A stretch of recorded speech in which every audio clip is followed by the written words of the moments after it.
अस्सलाम वालेकुम स्टूडेंट्स। जी, आज का जो हमारा टॉपिक है वो है what is electroplating. Right on the procedure of electroplating. तो फर्स्ट ऑफ ऑल हम देखेंगे इसमें इलेक्ट्रोप्लेटिंग क्या है, उसके प्रोसीजर क्या हैं, यानी कि उसके लिए रिक्वायरमेंट्स क्या हैं।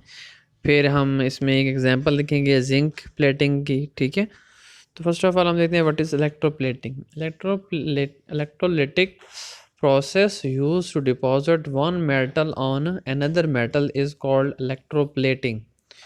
इलेक्ट्रोप्लेटिंग देखें, इलेक्ट्रो जो है वो इलेक्ट्रिसिटी से रिलेटेड है, और प्लेटिंग का मतलब यहाँ पे ये है कि एक जो आपकी प्लेट है, मतलब अगर आपके पास जिंक मेटल है उसके ऊपर आप कोई और मेटल डिपॉजिट करवाना चाहते हैं तो वो किस तरह होगी, with the help of electricity होगी। इसको दोबारा से समझते हैं हम कि एक मेटल है, फॉर एग्ज़ाम्पल आपके पास आयरन है। ठीक है, आयरन है, लोहा जिसे हम कहते हैं। इसके ऊपर आपने क्या करना है, आपने स्टील की जो है वो, आप अक्सर सुनते हैं ये स्टील के बर्तन हैं। ठीक है, तो वो क्या होता है, वो नीचे एक मेटल होती है। फॉर एग्ज़ाम्पल अगर आयरन है, लोहे का बर्तन है, उसके ऊपर क्या करते हैं जी, स्टील की मेटल की एक लेयर जो है वो उसके ऊपर चढ़ा देते हैं, यहाँ डिपॉजिट कर देते हैं। तो उसको हम कहते हैं इलेक्ट्रोप्लेटिंग। अब ये किस की प्रेजेंस में होता है, इलेक्ट्रिसिटी की प्रेजेंस में होता है। अब ये लिखा हुआ है इलेक्ट्रोलिटिक प्रोसेस। ठीक है, इलेक्ट्रो मीन इलेक्ट्रिसिटी, लिटिक का मतलब क्या होता है, ब्रेक डाउन। खैर हम उसमें नहीं जा रहे कि इसका मतलब क्या है, बट हमने ये ज़रूर ध्यान में रखना है कि इलेक्ट्रोप्लेटिंग जो होगी वो हमेशा इलेक्ट्रिसिटी की प्रेजेंस में होगी। इलेक्ट्रिसिटी कहाँ से आएगी, वो हमें बैटरी से मिल जाएगी। ठीक है, तो बैटरी का क्या होगा, एक पॉजिटिव टर्मिनल होगा, एक नेगेटिव, यानी कि एक एनोड होगा और एक कैथोड होगा।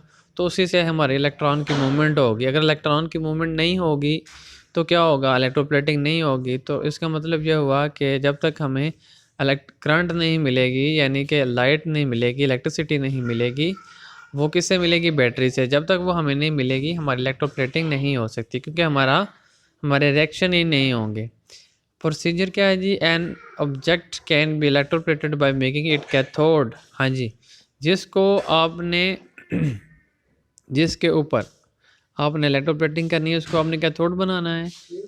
इन electric tank containing ions of the plating metal, the plating metal is made of anode. मतलब क्या हुआ, फॉर एग्जांपल अगर मैंने लोहे के ऊपर स्टील की इलेक्ट्रोप्लेटिंग करनी है तो लोहे को मैं, यानी कि आयरन को मैं कैथोड बनाऊंगा और स्टील को मैं क्या बनाऊंगा जी, एनोड बनाऊंगा। On passing electricity through the electrolytic tank a thin layer of anode metal is deposit on the surface of the object. या आप ये भी कह सकते हैं thin layer of the anode metal is deposit on the surface of the cathode metal. Okay जी, list of condition of good electroplating.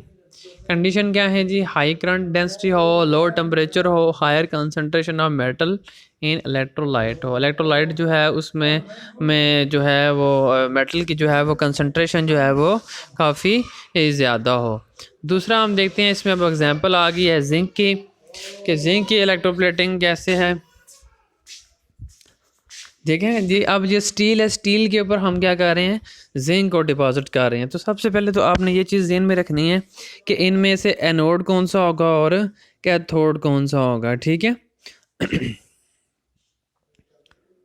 तो जो जिंक मेटल है ये, इसको हम एनोड बनाएंगे, और जो है स्टील, इसको हम बनाएंगे कैथोड।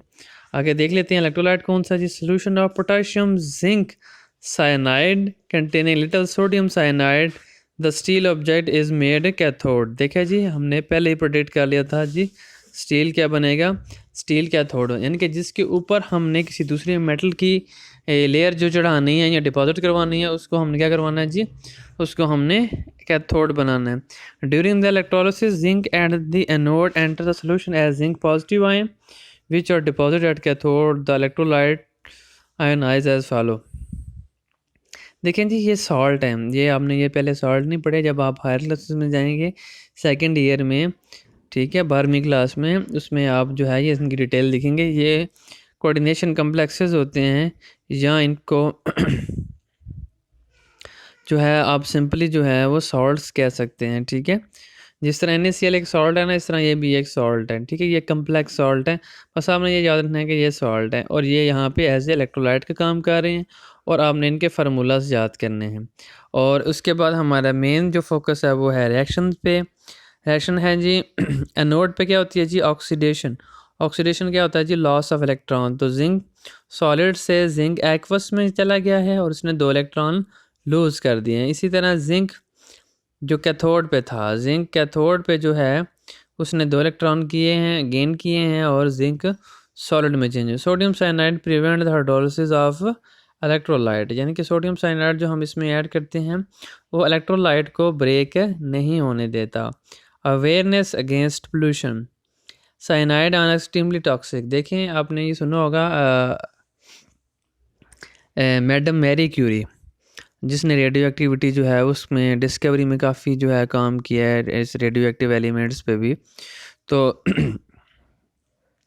उसके अगर आप देखें तो वो उनकी फैमिली के तकरीबन 5 से 6 बंदे जो थे वो इस चक्कर में जो है कि साइनाइड का जो सॉल्ट है उसका टेस्ट चेक करें। तो उन्होंने टेस्ट चेक किया, जैसे अभी उन्होंने ज़ुबान पे इसको रखा ही है, थोड़ा टच किया, उसी वक्त उनकी फ़ौरन डेथ हो गई थी। ठीक है, तो जो पोटाशियम साइनाइड है या साइनाइड की जो सॉल्ट है, चाहे पोटाशियम साइनाइड हो या सोडियम साइनाइड हो, तो साइनाइड के जो सॉल्ट हैं यह इंतहाई खतरनाक हैं। ठीक है, तो extremely toxic and therefore their solution containing cyanide and must not be dropped into river and stream.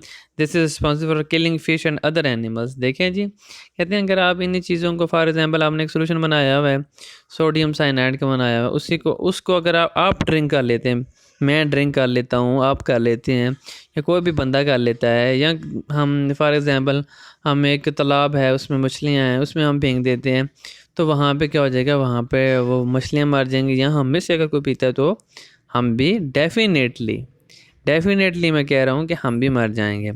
ठीक है, तो क्योंकि ये बहुत ही ज़्यादा ख़तरनाक होता है, तो इसलिए इसके जब यूज़ करते हैं तो फिर इसको बाद में जब इसको यूज़ कर लेते हैं, इवन देन ये कुछ क्वांटिटी में जो है वो एक्टिव फॉर्म में मौजूद होता है, तो उसके बाद हम इसको ऐसे नहीं फेंक देते, बल्कि हम इसे बड़े अच्छे तरीके से जो है वो डिस्पोज़ करते हैं, या हम अब ये कह सकते हैं कि बड़े अच्छे तरीके से हम इसको वहाँ से निकालते हैं और किसी सेफ़ जगह पे जो है वो इसे शिफ्ट कर देते हैं, ताकि कोई भी जो है इन्वायरमेंटल अफेक्ट ना हो इसका। ठीक है, आई होप सो कि आपको समझ आ गया होगा। अगर समझ नहीं आया तो इस वीडियो को दोबारा देखें। अगर कोई क्वेश्चन है तो आप पूछ सकते हैं। ओके जी, अल्लाह हाफिज़।